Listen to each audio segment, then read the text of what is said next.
probably he's just human, but I'm a way weaker human than him, so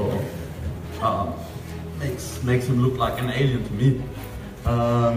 Yeah, I mean it's definitely quite remarkable.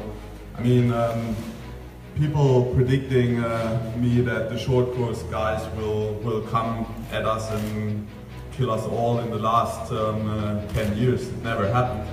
But yeah, now it seemed to happen, and I mean, it's definitely a difference from my first 70.3 World Championship title in Vegas. There already have been a lot of short course athletes, but they seem to have this whole middle distance story as a retirement idea.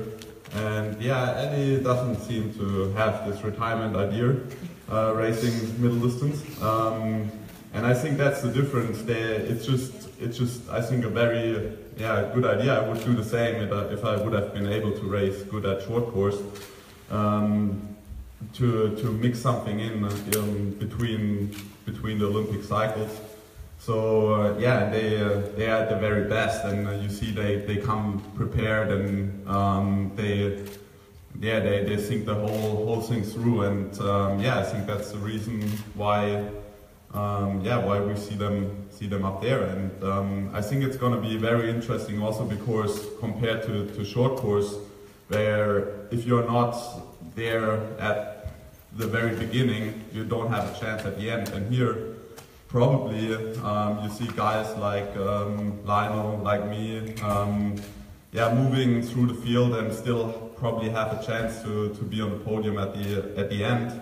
So there is definitely more versatility when it comes to race tactics or how the race develops. So it's definitely going to be interesting, I guess. And what was the question?